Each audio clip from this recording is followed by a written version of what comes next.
Picture this. It's around 40,000 years ago, and you're standing at the entrance of a shallow rock shelter somewhere in what will eventually become southern France. The sun is going down, the temperature is dropping fast. Behind you, there's a small fire burning in a scraped out hollow in the stone floor, and the smoke is drifting up toward a crack in the ceiling, like it's done every evening for as long as anyone in your group can remember. There are sleeping skins piled in the back corner. There are bones from last night's meal stacked near the eastern wall. Someone's handprint, pressed in red ochre, marks the stone above the entrance. You've walked past that handprint 1,000 times. And here's the question nobody has ever asked you, because nobody in your world has the words to ask it yet. Is this home? Not a shelter, not a campsite, not a safe spot you found and plan to leave in the morning. Home. The place you think about when you're somewhere else. The place that means something. The place that is, in some deep and wordless way, yours. That question sounds simple. It isn't. In fact, it might be one of the most revealing questions you can ask about what it actually means to be human. Because the answer pulls you into territory that archaeologists, cognitive scientists, and anthropologists have been quietly arguing about for decades. And where it lands might genuinely surprise you. Here's the conventional assumption. Home, as a concept, is a product of civilization. You build permanent structures, you develop agriculture, you stop moving around, you own land. And somewhere in that process of settlement and ownership and legal systems and front doors with locks, the idea of home emerges. It's a modern thing, a civilized thing. Something that requires walls and addresses and a mortgage you'll be paying off until you're 73. And that story is wrong.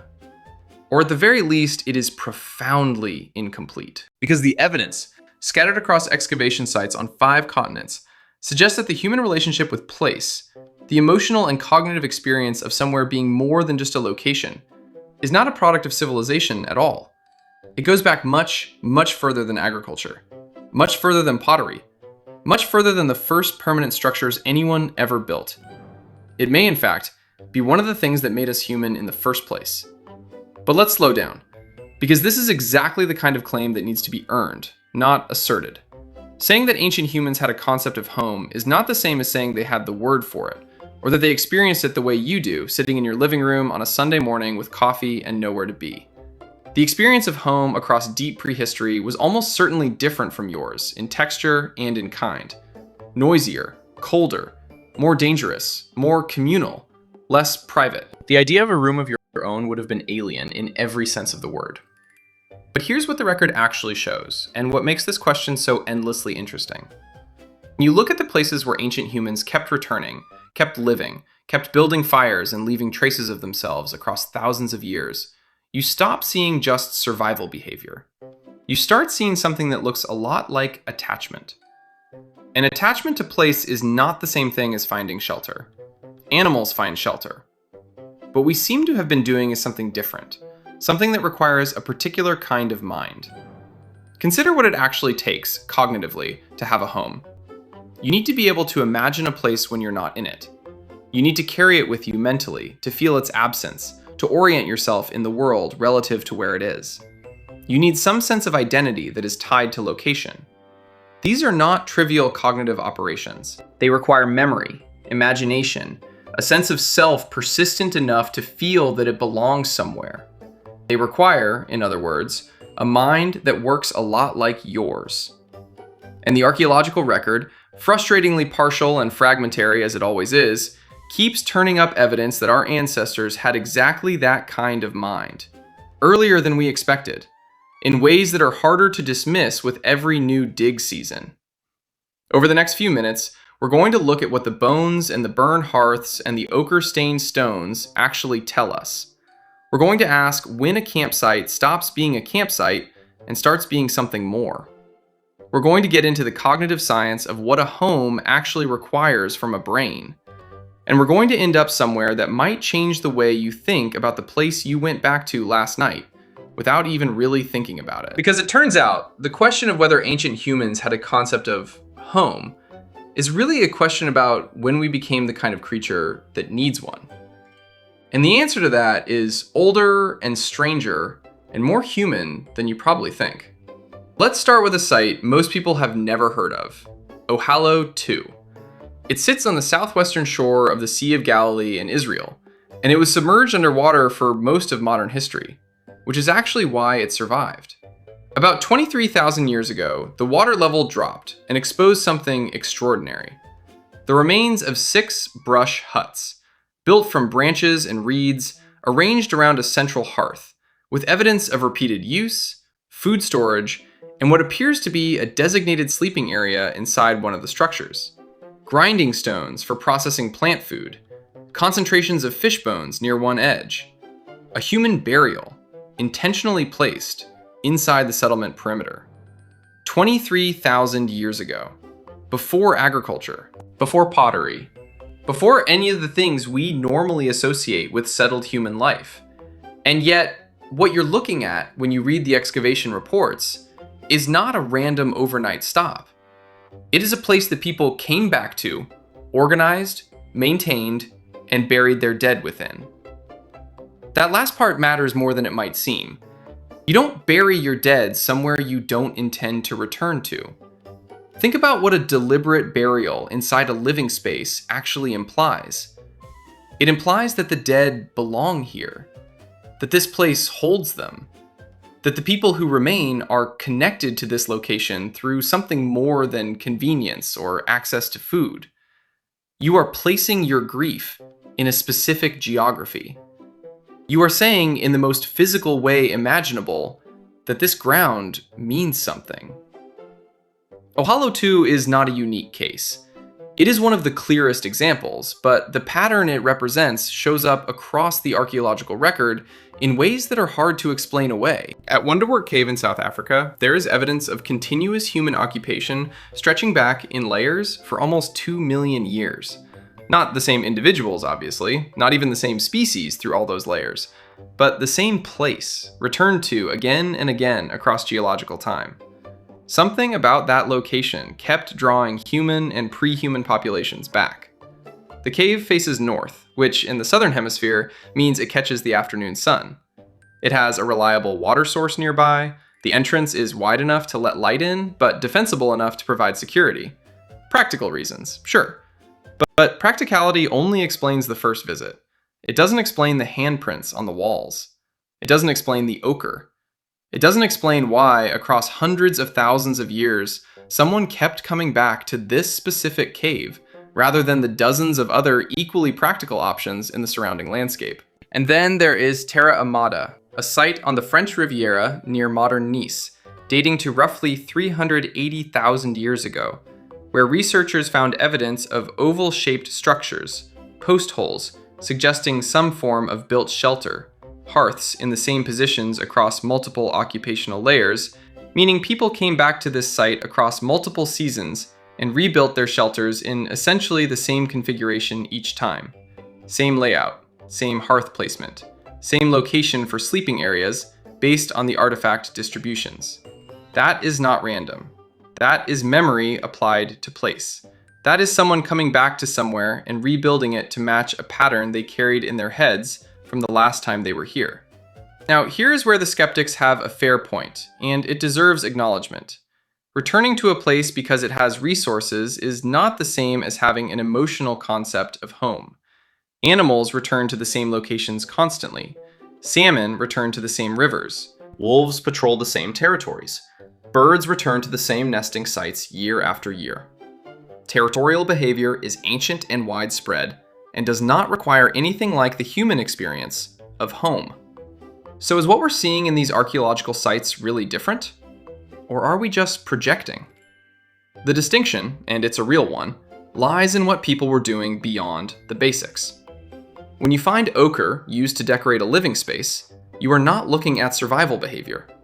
Ochre does not make the shelter warmer. It does not improve the food supply. It does not drive away predators. What it does is mark the space as meaningful. It transforms a physical location into something that has been, for lack of a better word, claimed. not in a legal sense, but in a deeply human sense. The space has been touched with intention. It has been made to mean something. The same logic applies to the spatial organization that shows up repeatedly at these sites. Designated areas for sleeping, for food processing, for tool manufacture, for disposal of waste. This kind of internal organization of space is not about efficiency. It is about having a model in your head of how a place should be arranged, and then imposing that model on the physical world. It is, in miniature, interior design. And the cognitive requirements for that, the ability to imagine a space, to have preferences about it, to maintain it over time, are the same cognitive requirements that underlie the modern human experience of home. The evidence doesn't give us a clean date. It doesn't give us a moment where we can say, here, right here, this is when the campsite became home. What it gives us instead is a long, gradual accumulation of behaviors that only make sense if the people performing them had some form of attachment to place. Some sense that this location was theirs, that it held something for them beyond its physical utility, that it was worth coming back to, worth maintaining, worth burying their dead within. That is not an animal marking territory. That is something else. Something that looks, from this distance, a lot like home. So we have the evidence. We have the hearths and the ochre and the buried dead and the huts rebuilt in the same configuration season after season. We have sites that people return to across thousands of years, organizing space with intention, marking it with meaning. The physical record is there, imperfect and fragmentary as always, but there. Now comes the harder question. What was actually happening inside the minds of the people who did all of this? Because here's the thing about home that gets lost when we focus purely on archaeology. Home is not a place. Home is an experience of a place.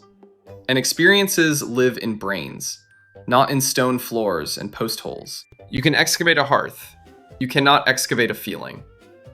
Which means that to understand whether ancient humans had a genuine concept of home, we have to make an argument about cognition, about what kind of mind is required to turn a location into somewhere that matters.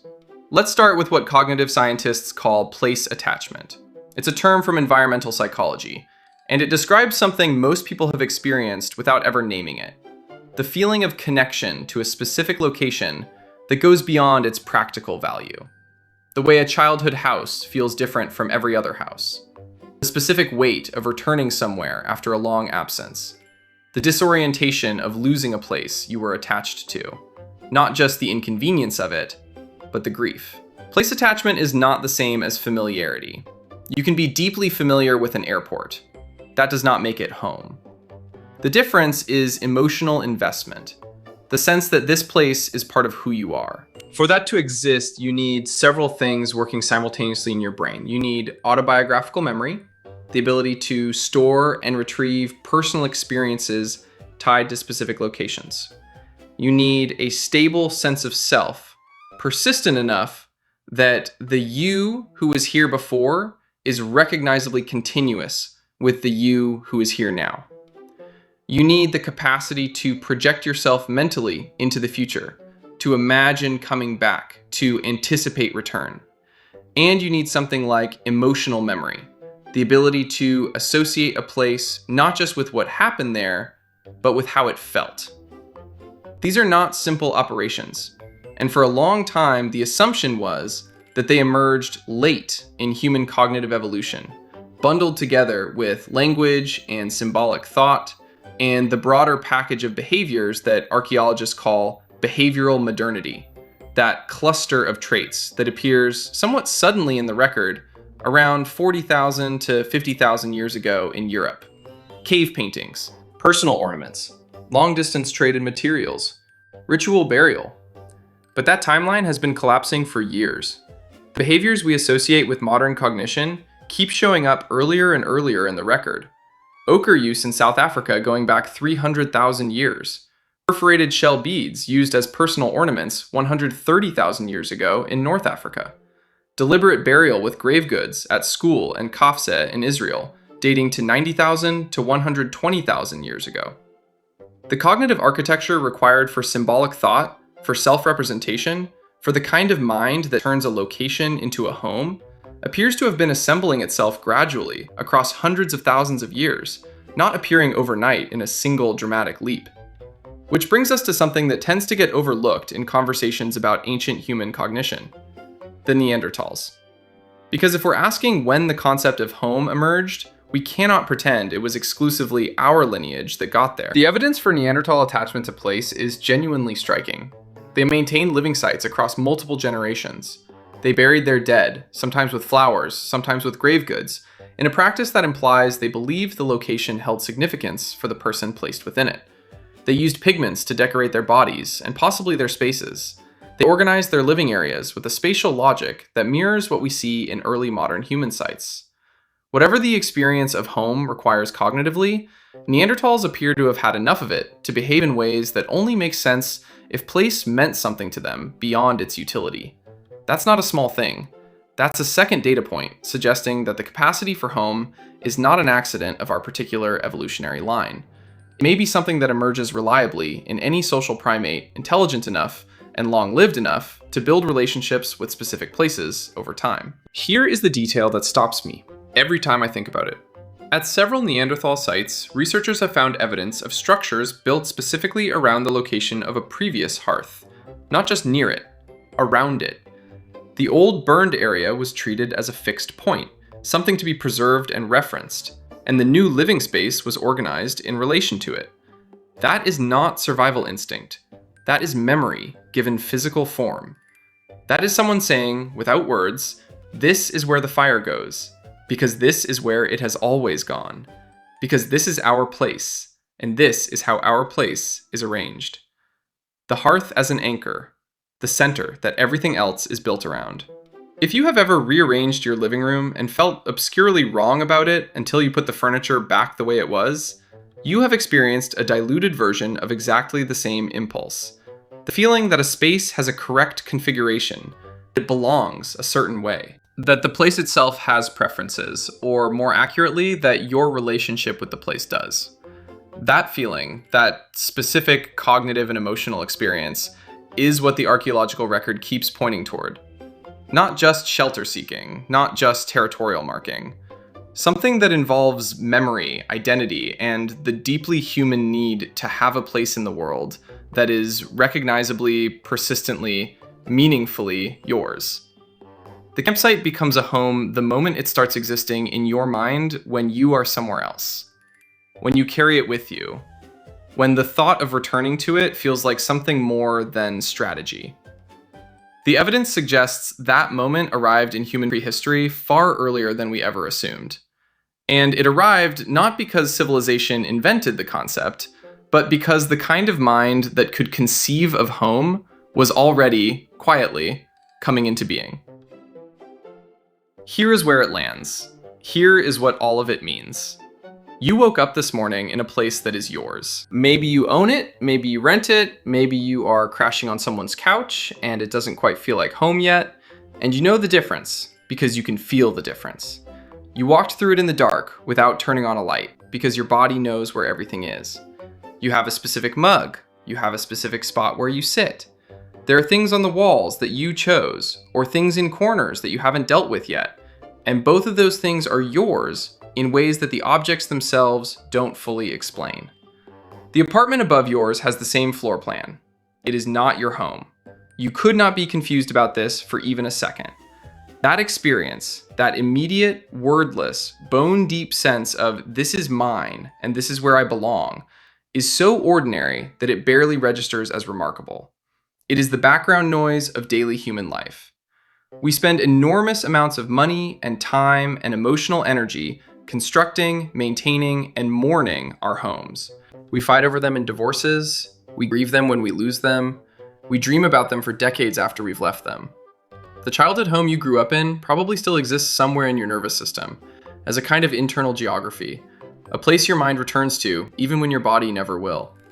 None of that feels strange because all of it is completely normal. But here is what the evidence we have been walking through actually implies. That experience, that relationship between the human mind and a specific place in the world, is not a product of modernity. It is not something civilization invented, along with property law and interior decorating and the mortgage industry. It is ancient. It is possibly one of the most ancient things about us. The people at Ohalo, too, rebuilding their brush huts in the same configuration on the same shore of the same lake 23,000 years ago, were not doing something categorically different from what you do when you rearrange your furniture back to the way it was because the new arrangement felt wrong. The Neanderthal who built a new fire around the location of an old hearth, treating that burned patch of ground as a fixed point that everything else should be organized around, was not doing something categorically different from the feeling you get walking through your front door after a long trip. The person who pressed their hand against the stone wall of a rock shelter in red ochre and left it there was not doing something categorically different from the impulse to put your name on something, to mark it, to say, I was here and this place knew me. The scale is different, the vocabulary is different, the context is incomparably different in almost every material way, but the underlying cognitive and emotional operation, the conversion of a location into a place that carries identity and memory and meaning, that is the same thing. It has been the same thing for a very long time. And that continuity matters for a reason that goes beyond the academic satisfaction of pushing a date further back in the record. It matters because of what it tells us about why home feels the way it does. The reason returning home after a long absence produces something close to physical relief is not a cultural artifact. It is not something your parents taught you or society programmed into you, though culture absolutely shapes the form it takes. It is a response that runs much deeper than that. The longing for a specific place, the distress of displacement, the particular comfort of a familiar space. These experiences are drawing on neural architecture that is very old. You are feeling something that your ancestors felt. Not metaphorically, literally.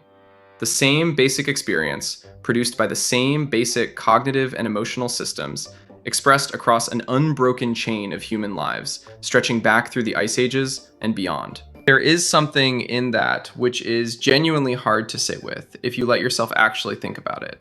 The distance between you and a person living in a rock shelter 40,000 years ago feels absolute. The technology, the language, the social structure, the life expectancy, the daily texture of existence, all of it is so different that the comparison can feel almost meaningless.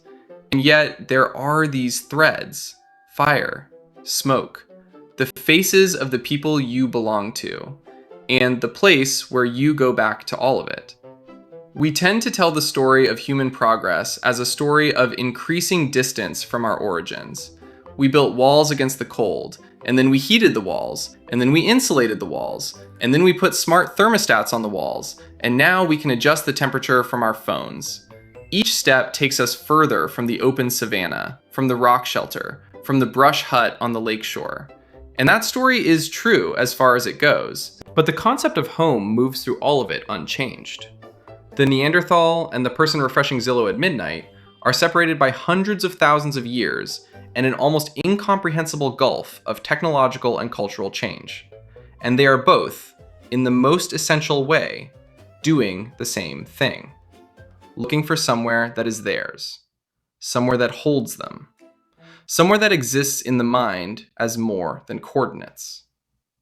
We did not invent the concept of home when we built cities. We brought it with us, from somewhere much older and much darker and much closer to the ground. We have always needed a place to return to. We have always made meaning out of the specific patch of world we called ours. That is not a small thing about us. That might be the whole thing.